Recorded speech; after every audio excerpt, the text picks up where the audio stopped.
দেখুন, diamond Harbour government medical college এবং হসপিটালেতে নিয়োগ হবে। একেবারে লেটেস্ট বিজ্ঞপ্তি, যেটি প্রকাশ পেয়েছে 20/2/2024-তে, আর এটি বের হয়েছে পশ্চিমবঙ্গের স্বাস্থ্য বিভাগের অফিসিয়াল ওয়েবসাইটেতে। 13টি ভিন্ন ভিন্ন ডিপার্টমেন্টে শূন্যপদ আছে এবং বিভিন্ন ডিপার্টমেন্টে শূন্যপদের সংখ্যাও ভিন্ন, এবং টোটাল শূন্যপদের সংখ্যা দেখুন 36টি। আর যে পোস্টে নিয়োগের জন্য এই নিয়োগ বিজ্ঞপ্তিটি, সেটি হচ্ছে senior resident non bonded contractual, 36টি টোটাল শূন্যপদ। তো সরাসরি আপনাদেরকে ওয়াক ইন ইন্টারভিউতে হাজির হতে বলা হয়েছে। একটি আবেদনপত্রের বয়ান এই অফিসিয়াল বিজ্ঞপ্তিটিরই একটু নিচের দিকে স্ক্রল ডাউন করেই পেয়ে যাবেন। এটিকে ফিল আপ করে এই যে ডকুমেন্ট লিস্টিংটি রয়েছে, এগুলিকে সাথে নিয়ে আপনাকে সেই ওয়াক ইন ইন্টারভিউয়ের দিনেতে হাজির হতে হবে, যার জন্য খুব বেশি সময় নেই। দেখতেই পাচ্ছেন যে 20/2/2024-তে প্রকাশ পেয়েছে এই নোটিফিকেশনটি, আর ওয়াক ইন ইন্টারভিউয়ের ডেট স্থির করেছে 23/2/2024-এর সকাল 9টা থেকে। ভেন্যুটি কোথায় তার পাশাপাশি দেওয়া রয়েছে। আপনারা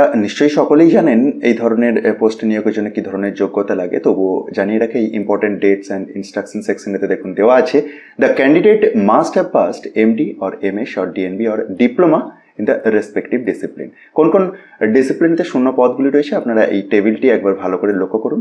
খুব ভালো হয় আপনি যদি এই পিডিএফটিকে ডাউনলোড করে নিজে থেকে একবার চেক করেন, আর এটিকে খুব সহজেই ডাউনলোড করে দেখে নিতে পারবেন। তার জন্য ডেসক্রিপশন বক্সটি একবার দেখুন, সেখান থেকে টপ নিউজ বাংলার অফিসিয়াল ওয়েবসাইটের লিঙ্ক পাবেন, যেখানে গিয়ে খুব সহজেই ডাউনলোড করে দেখে নিতে পারবেন।